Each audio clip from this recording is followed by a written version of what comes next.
자, 오늘 저는 42번째 마가복음 강의입니다. 하나님께는 낭비가 없다. 시작. 하나님께는 낭비가 없다. 이런 제목으로 오늘 나누겠습니다. 오늘 사실 본문이 굉장히 긴데 짧게만 읽었죠. 근데 굉장히 유명한 장면이죠.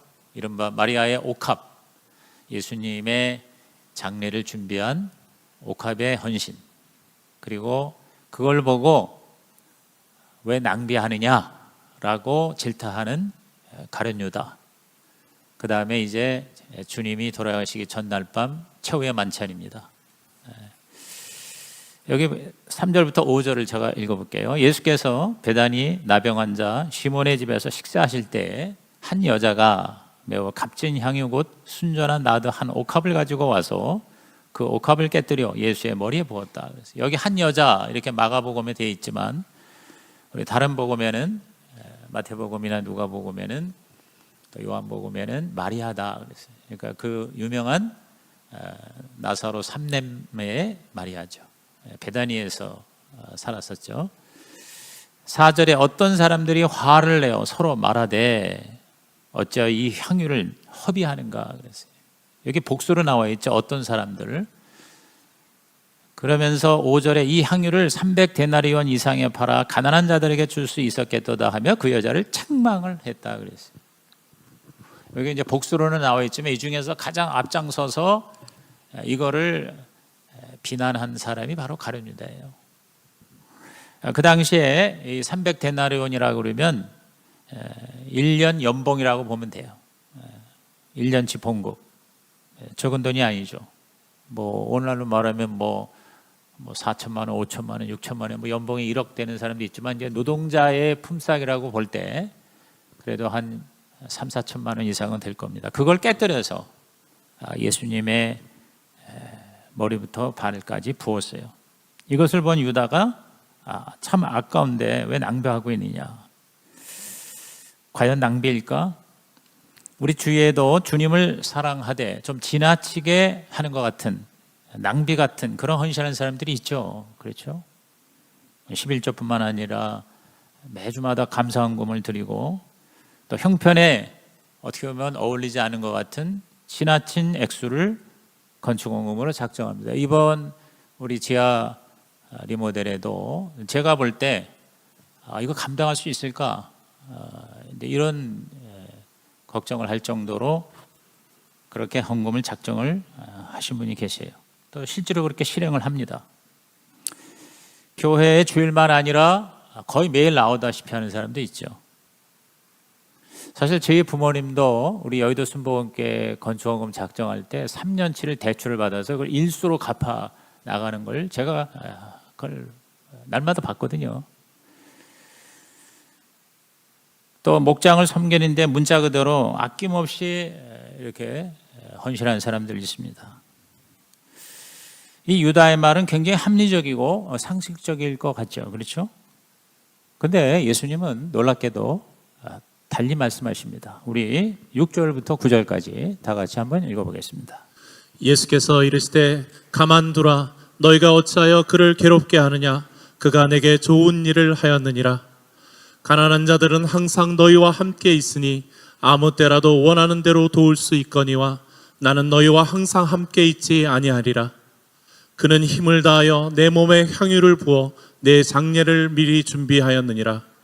내가 진실로 너희에게 이르노니 온 천하에 어디서든지 복음이 전파되는 곳에는 이 여자가 행한 일도 말하여 그를 기억하리라 하시니라. 예수님께서요 그걸 보고요 낭비라고 이렇게 막 흥분해가지고 지적질을 하는 사람들도 있는데 그만두고 와라. 왜 그렇게 하느냐. 나에게 좋은 일을 했다 그랬어요. 좋은 일을 했다. 그래서 그 마리아의 행위 그게 낭비가 아니라 성경에 기록되어 시간과 공간을 초월해서 아름다운 이야기로 전해져서 오늘 우리에게도 은혜를 받게 하죠. 오늘 이 본문을 통해서 우리가 깨닫고 적용해야 할 진리가 무엇일까요? 첫째로 낭비 같은 사랑을 하라는 거예요. 참되고 뜨거운 사랑에는 낭비성이 있게 마련입니다. 예수님이 마리아를 이렇게 칭찬한 거는 인간적인 차원이 아니라 하나님이 그러한 헌신을 기뻐하신다는 것입니다. 뜨거운 사랑에는 낭비성이 있죠. 뭐 저는 제가 가정교회 하고 나서는 뭐 그런 일이 별로 없어요, 솔직히. 근데 그 전에 또 옛날에 제가 큰 교회에 있을 때 정말 그 사랑하는 성도들이 저를 대접을 굉장히 많이 해줬어요. 근데 그 대접을 할 때마다 정말 내가 감당하기 어려울 정도로 그렇게 왕창 낭비를 하는 거예요. 식사를 대접할 때나 신방을 하면 아주 그냥 너무 말려도 소용이 없어요. 나중에 많이 남아요. 그래서 어떤 때는 정말 이게 낭비 같지 않나 하는 생각이 드는데 이 말씀이 저로 하여금 새롭게 깨닫게 합니다. 그게 옳다는 거 혹은 그걸 잘한다고 그렇게 해달라는 게 아니라 그 낭비 같은 것이 사실은 뭐예요? 뜨거운 사랑이라는 거죠. 여러분 목자가 목장의 목원들을 섬길 때 사실 원칙은요 3찬 이상 하지 않은 겁니다. 근데 특별히 뭐 어떤 집에서나 또 목자가 이렇게 음식을 지나칠 정도로 많이 할 경우가 있죠. 특히 처음 이제 자기 집에서 할 경우는 그럴 확률이 많고요. 또 이제 목사가 신방을 한다 그럴 적에는 좀 굉장히 풍성하게 하고 그러죠. 그게 뭡니까? 바로 사랑이에요, 사랑. 부모가 자녀를 사랑하는 것도 낭비성의 경우가 얼마나 많습니까? 지나치게 그 자녀를 위해서 그야말로 그냥 적당히 해도 되는데 지나치게 하는 경우 굉장히 많죠. 왜? 사랑, 뜨거운 사랑, 참된 사랑에는 아깝지가 않다는 거죠. 지난번에 우리 지민이가 왔는데 뭐 이렇게 좀 쇼핑을 하는데 내 생각에는 뭐 저런 거 뭐 꼭 해야 돼. 그런데 우리 또 아내는요 엄마의 그 사랑으로 자꾸 뭘 그렇게 해주고 싶어하는 그게 사랑이지 않습니까? 주님을 위한 낭비는 사실은요 낭비로 그대로 내버려 두지 않습니다. 하나님께서 하나님을 위한 낭비는 낭비가 아니다. 하나님이 그걸 그대로 놔두지 않으세요. 더 큰 축복으로 채우세요. 그래서 어떤 면에서 저는 최고의 투자가 뭐냐? 바로 하나님을 위한 낭비가 그게 바로 최고의 투자다. 여러분 돈만 알고 많이 벌고 열심히 모아서 자기만 위해서 사는 사람은요 사실은 진정한 부자가 되기가 어렵습니다. 뭐 세상에서도 그러지 않습니까? 근데 주님과 교회와 이웃을 위해서 많이 돈 쓴 사람이 여러분 이렇게 구질구질하게 사는 경우 별로 없습니다. 하나님께서 어떻게 쓰는지 복을 주셔서 상상 이상으로 풍성한 삶을 살고 있다. 아멘입니까 여러분? 그런 사람들 얼마나 많이 만나는지 몰라요. 건강도 마찬가지입니다. 너무 자기 몸과 자기 건강이 우상이 되는 사람이요 건강하지 못한 경우가 더 많아요. 피곤하고 힘든 일은 안 하려고 하는 사람들. 그래서 자기 몸 때문에 목자 이런 것도 난 못하겠다는 사람들 보면은요 맨날 아파. 네 여러분 몸을 아끼지 않은 사람이 오히려 더 건강하게 살 수 있습니다. 새벽 기도 하느라고 잠 못 자서 알아누는 사람 거의 없습니다. 저는요 새벽 기도가 습관이 된 사람은 건강검진 받을 필요가 없다 이렇게 생각합니다. 그 비싼 돈 들여가지고 그렇게 뭐 그냥 내가 가만히 보면 자기 병이 그냥 있기를 기대하는지 그걸 없는 것도 어떻게 그렇게 비싼 돈 들여서 뭐 기가 막힌 그런 뭐 동원을 해가지고 돈을 많이 써서 몇백만 원씩 건강검진하는 사람들이 있어요. 그냥 그거 헌금하세요. 그리고 새벽기도 나오세요. 여러분 새벽기도를 매일 하는 사람은요 진짜 건강할 수밖에 없어요. 불면증 없습니다. 왜? 9시 10시만 되면 자고 싶은데 새벽에 4시 5시 일어나니까. 부부가 같이 새벽기도 하는 사람 저는 최고라고 생각해요. 왜냐하면 이건 몸도 건강한 게 아니라 부부관계가 아침부터 같이 새벽에 기도를 하는 게 매일 습관이 됐다? 여러분 이건 진짜 최고의 복입니다. 그래서 제가 이렇게 새벽기도 이렇게 보면은 부부가 같이 이렇게 앉아서 이렇게 새벽기도 하는 모습을 보면은 정말 복 받았다. 여러분 다 그런 부부가 새벽기도 하는 정도가 돼서 육체도 건강하고 마음도 건강하고 뜨거운 하나님의 사랑, 부부간의 아름다운 사랑 되시기를 바랍니다. 뜨거운 사랑에는 항상 낭비성이 있습니다. 주위에 지나치게 헌신하는 사람 흉보지 마시고 오히려 존경하시고 존중해 주시기 바랍니다. 유다가 되지 말고 마리아가 되자. 시작. 유다가 되지 말고 마리아가 되자. 우리도 마리아처럼 좀 지나쳐 보이는 그런 사랑을 가끔 하나님께 표시할 수가 있어야 되겠다. 사람들에게도 그런 한번 지나친 낭비 한번 해보자. 이 마리아의 헌신은 음모와 배반이라는 배경을 깔고 있기 때문에 더 아름다운 것 같습니다. 그 배후에 예수를 죽이려는 공작과 음모가 가득합니다. 14장 1, 2절에 대제사장들과 율법학자들이 속임수를 써서 예수를 잡아줄까를 궁리하는, 그런데 백성이 소동을 일으킬까 봐 명절에는 하지 말자. 왜? 지금 6월절 명절이거든요. 6월절은 유대인의 최고의 명절입니다. 오늘날로 말하면 해방절, 광복절입니다. 이스라엘이 애굽에서 노예로 살다가 자유를 얻은 걸 기념하는 절기입니다. 6월절에는 세계 각처의 유대의 디아스포라 흩어진 교포들이 모입니다. 예루살렘 인구가 당시 5만이었는데 6월절 때에는 30만까지 6배 이상 모였다고 합니다. 그 가운데 갈릴리 출신들이 많았기 때문에 갈릴리에서 오래 사역하신 예수님을 지지하는 사람이 적지 않았을 것이고, 그래서 예수를 잡아 죽이는 데 주저하고 있는데 뜻밖의 기회가 생겼습니다. 가룟 유다가 예수를 배반하고 예수를 잡는 데에 1등 공신을 한 거예요. 그러한 분위기 가운데 지금 6월절 만찬을 맞이하고 있습니다. 우리 그 분위기를 생각하시면서 10절부터 16절까지 우리 아까 안 읽었으니까 읽어보겠습니다. 열둘 중에 하나인 가룟 유다가 예수를 넘겨주려고 대제사장들에게 가매 그들이 듣고 기뻐하여 돈을 주기로 약속하니 유다가 예수를 어떻게 넘겨줄까 하고 그 기회를 찾더라.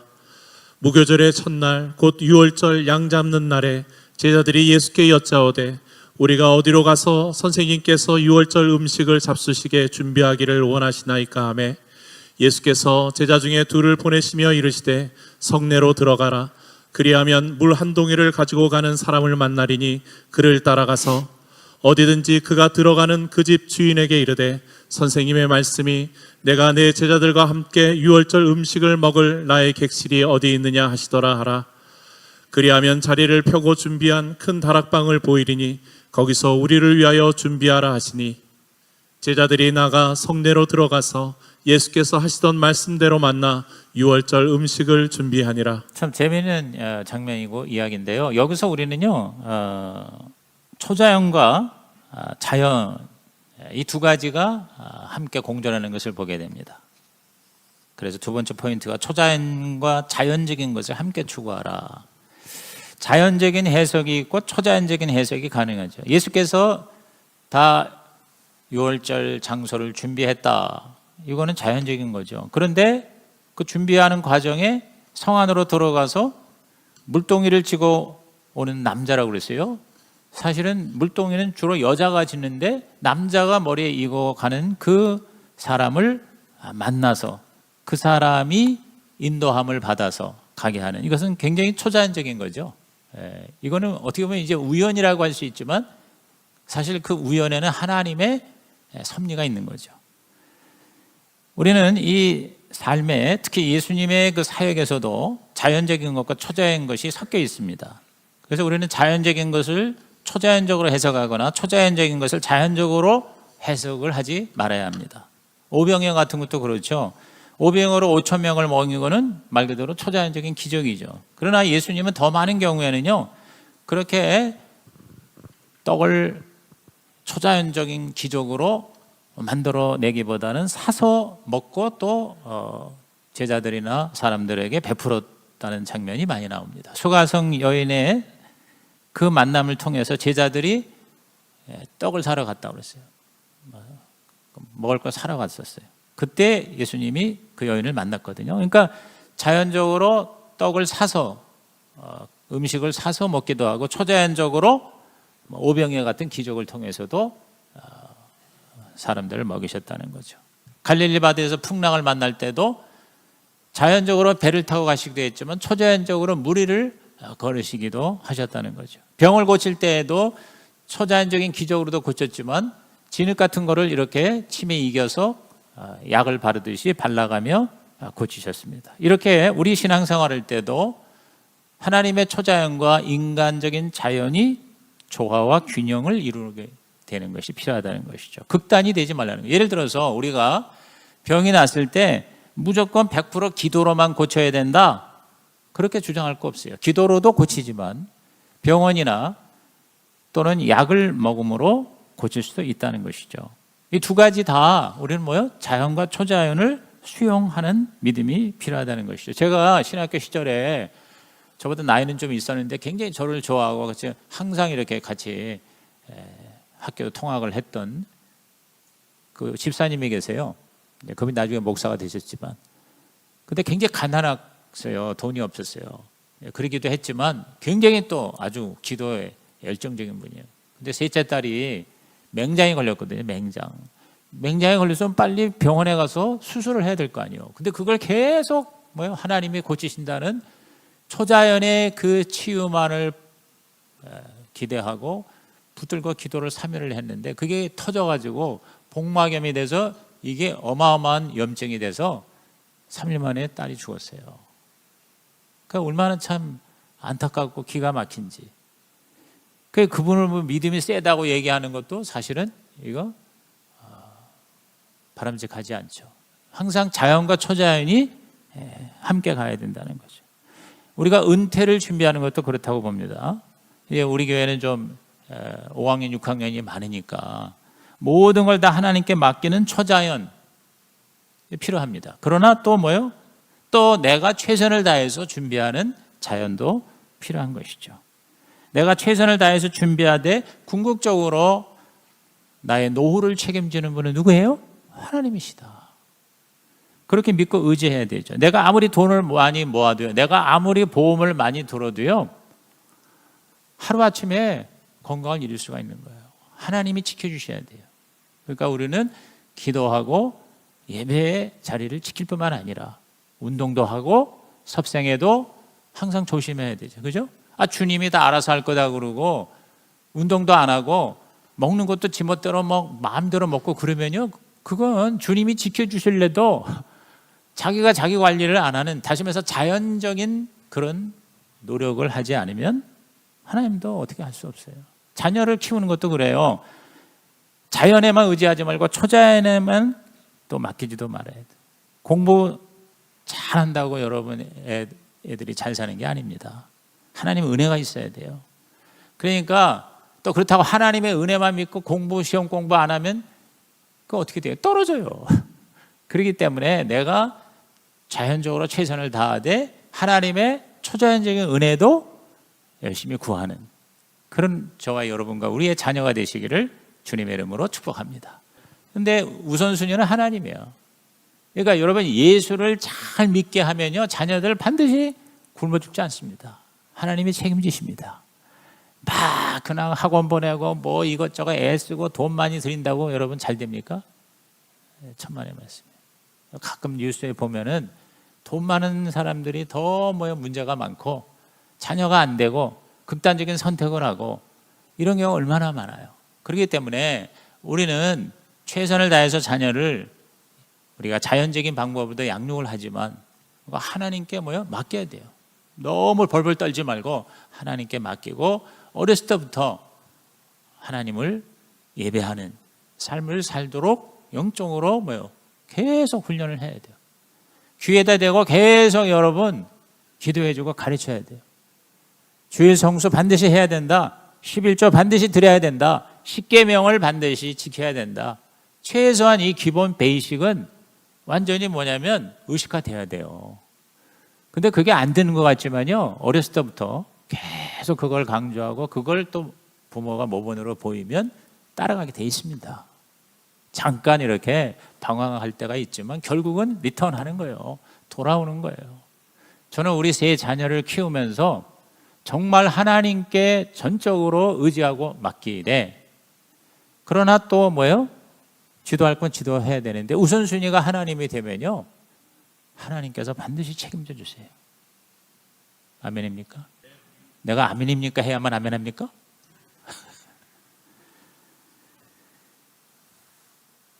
그러니까 어떤 신학생이 너무 공부가 재미가 없고 전도만 열심히 해. 하나님이 시험도 해결해 주신다고 시험지를 받으니까 막막해요. 그래서 하나도 안 쓰고 마지막에 하나님이 다 아십니다 하고 백지를 제출했어요. 교수님이 빵점으로 처리를 하고 한 줄 썼어요. 하나님이 다 아시는데 너는 하나도 모르는구나. 그렇게 썼다고 그래요.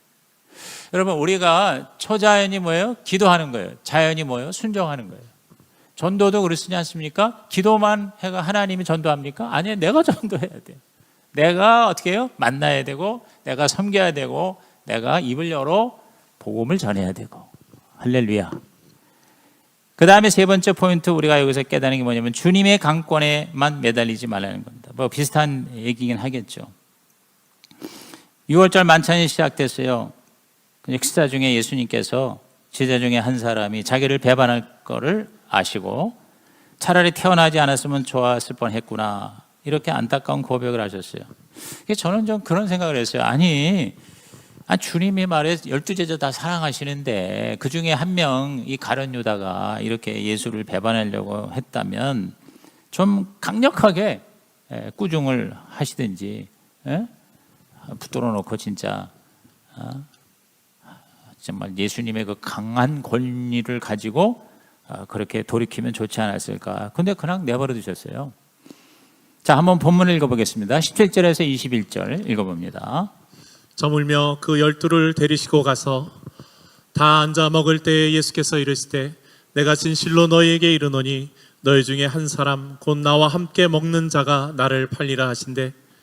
그들이 근심하여 하나씩 나는 아니지요 하고 말하기 시작하니 그들에게 이르시되 12 중에 하나 곧 나와 함께 그릇에 손을 넣는 자니라. 인자는 자기에 대하여 기록된 대로 가거니와 인자를 파는 그 사람에게는 화가 있으리로다. 그 사람은 차라리 나지 아니하였더라면 자기에게 좋을 뻔하였느니라 하시니라.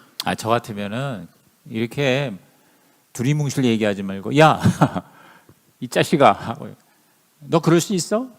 네가 나를 오늘 밤에 팔아먹으려고 그래? 그렇게 얘기를 했으면 어땠을까? 근데 말리질 않아요. 주님은 우리의 결정을 존중하신다는 거예요. 우리의 자유의지를 예수님께서 강권적으로 막지 않으신다는 거죠. 저와 여러분은 선과 악을 선택할 수가 있어요. 우리가 죄를 짓기로 결심하면 여러분, 하나님 강권에서 말리지 않으십니다. 가룟 유다가 악을 품고 예수를 팔기로 마음먹었을 때 그냥 그걸 인정하고 그거를 그냥 받아주신 거예요. 바울이 로마서 1장 28절에 마음대로 내버려 두셨다 그랬습니다. 이게 나쁜 의미와 좋은 의미가 다 있습니다. 그러니까 완전히 그냥 어떻게 보면 형벌과 심판으로서 유기를 하는 나쁜 의미도 있지만 또 좋은 의미는 뭐냐면 인간이 자기가 선택한 거에 대해서 그러한 선택할 수 있는 자유의지를 하나님은 창조 때부터 주셨다는 거거든요. 그러므로 우리는 이 자유의지를 하나님의 뜻에 맞게 사용을 할 수가 있어야 되는 것이죠. 막연히 죄를 안 짓겠지, 안 져야 되겠다가 아니라 안 짓기로 내가 선택해야 돼요. 여러분, 인생은 선택입니다. 인생은 선택이에요. 내가 선택을 할 수 없는 상황이 있기도 하지만 대부분은 내가 선택하는 거예요. 행복과 불행도 내가 선택하는 거예요. 죄와 의도 내가 선택하는 거예요. 누가 강제로 죄 짓게 합니까, 여러분? 내가 죄를 짓기로 선택하고 내가 무의식 중에라도 작정을 하는 거죠. 순종과 불순종 내가 택하는 거지 하나님이 푸시하는 게 아니에요. 하나님이 그런 하나님, 우리 로버트가 아니거든요. 그 결심과 선택이 나에게서 시작하는 겁니다. 내가 죄인이라는 걸 동의하는 선택, 이게 회개잖아요. 그리고 하나님 나를 용서해 주세요, 내 죄를 씻어주세요 라고 기도하는 그런 선택, 그런 결단, 그런 고백만 하는 게 아니라 이제는 죄에서 벗어나려는 액션을 취해야 돼요. 그죠? 이제는 죄의 자리에 가지 말고 하나님이 기뻐하시는 자리로 내가 어떻게 해요? 걸음을 디뎌야 한다 이 말이죠. 도나스가 너무 좋아서 비만해진 어떤 친구가 도나스 먹지 말아야지라고 이제 결심을 했어요. 어느 날 퇴근하는 길에 도나스가 너무 먹고 싶어 죽겠는 거예요. 그래서 도나스 가게를 일보러 가면서 뭐라고 얘기하는가니, 만약에 주차 자리가 없으면 이건 먹지 말라는 하나님의 뜻이니까 그냥 지나가고, 만약에 주차 자리가 있으면 그건 하나님의 뜻으로 알고 도나스 가게에 들어가야지.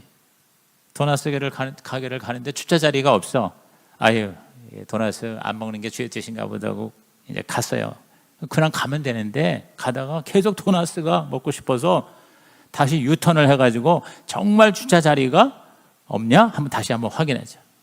갔는데 주차 자리가 없었어요. 그래서 그냥 가다가 아유, 또 한번 주차 자리가 그 사이에 나면 이게 주의 뜻이다. 그리고 다시 유턴을 해서 세 번째 가보니까 주차 자리가 하나 있어. 아, 하나님 뜻이구나 하고 들어가서 있는 대로 도나스를 사 먹었답니다. 여러분, 그래서는 안 되죠. 아예 처음부터 도나스 가게를 가지 말아야 된다는 거지. 그게 선택이라는 거죠. 하나님의 뜻을 그런 식으로, 그런 미신적인 내지는 하나님께 책임을 전가하는 식으로 죄 지을 자리에 가면서 하나님에게 도와달라 기만하는 거예요. 정말 술을 끊기를 원하면 술 친구를 만나지 말아야 되고 술자리에 가지 말아야 되죠. 도박이나 음란이나 다 마찬가지입니다. 죄를 안 지으려면 의를 행하는 일에 바빠야 됩니다. 여러분, 예배의 자리, 목장의 자리, 기도의 자리, 이런 상 공부의 자리 바쁘면 죄 질 시간이 없어요. 여러분, 새벽 기도 매일 하는데 밤문화에 빠질 시간도 안 되고 체력도 안 돼요.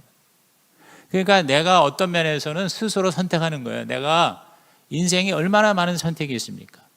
근데 그 많은 선택 중에 다 내가 할 수는 없어요. 근데 우리가 어떤 한 가지 선택을 한다는 건 나머지 가능성은 없어지는 거예요.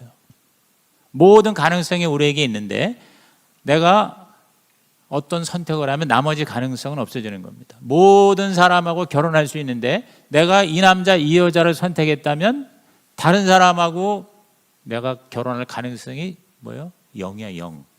제로가 되는 거예요.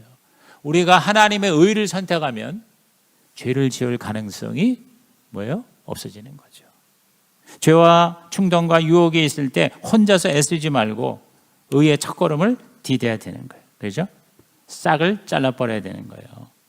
하나님은 가룟 유다를 강권에서 죄를 짓게 하신 것도 아니고 막으신 것도 아닌 것입니다. 탕자의 비유에서도 작은 아들이 재산을 탕진하려고 할 때, 집을 나가려고 할 때 아버지가 강제로 막지 않으셨습니다. 여러분, 하나님이 우리에게 주신 자유가 얼마나 무겁고 얼마나 무서운 것임을 우리는 알아야 합니다. 우리의 죄의 연약함을 고백하고 기도로 도움을 청하고 첫걸음을 내디딜 때 하나님이 저와 여러분을 지켜주시는 것입니다. 유다는 결국 돌아서지 않고 예수를 팔아넘기고 죄책감과 후회로 번면하다가 스스로 극단적인 선택을 하는 비참한 운명으로 인생을 마감했습니다. 그러나 베드로는 뭐예요? 새로운 선택을 했어요. 회개의 선택을 했어요. 그래서 똑같이 예수를 배반했지만 유다는 지옥에 갔고 베드로는 뭐예요? 위대한 사도가 될 수가 있었다는 것이죠. 죄는 우리를 파괴합니다. 우리를 도둑질하고 죽이고 멸망시킵니다. 하나님이 죄 지을 마음을 거두시거나 죄를 이길 힘을 주실 거라고 막연하게 기다리지 마시고 죄를 여러분이 인정하고 고백하고 도움을 청하고 하나님이 원하시는 첫걸음을 디뎌야 하는 것입니다. 자유란 그냥 주어지는 것이 아닙니다. 자유를 누릴 선택을 결단하고 실행할 때 내 것이 되는 것이죠. 오늘 저와 여러분이 정말 진정한 자유 선택, 그러한 하나님의 은총을 마음껏 누리시기를 주의 이름으로 축복합니다. 내가 선택해야 돼요. 초자연 기도로 하나님의 도움을 받지만 자연 내가 뭐예요? 사람을 만나야 돼요. 그리고 섬겨야 돼요. 그리고 어떻게 해요? 초청을 해야 돼요. 계속 기도만 한다고 되지 않습니다. 그러므로 여러분 오늘 이 말씀 듣고 이제 오늘 17일이니까 이제 한 2주도 채 안 남았는데 우리 연말에 한번 여러분이 하나님께 더 기도하시고 또 자연적으로도 여러분이 사람을 한번 초청하시기를 주의 이름으로 축복합니다. 우리 결론 다 같이 읽고 말씀 마치겠습니다. 하나님을 사랑하는 일에는 낭비란 없다. 하나님을 위한 헌신은 아무리 많이 해도 지나치지 않다. 하나님을 사랑하는 삶에는 초자연과 자연이 합력하여 선을 이룬다. 기도만 하지 말고 순종을 해야 한다. 하나님을 사랑하는 삶은 우리가 자발적으로 선택하는 일이다. 하나님이 강요하거나 강제하거나 강권하지 않으신다. 하나님이 우리에게 주신 최고의 복은 우리가 생각하고 작정하고 선택하는 힘이다. 주님, 지나칠 정도로 주님을 사랑합니다. 주님, 내 자유를 다하여 주님을 위해 살겠습니다. 여러분 결단카드 꺼내시고 묵상하며 하나님 앞에 렘마를 받는 시간 되시길 바랍니다.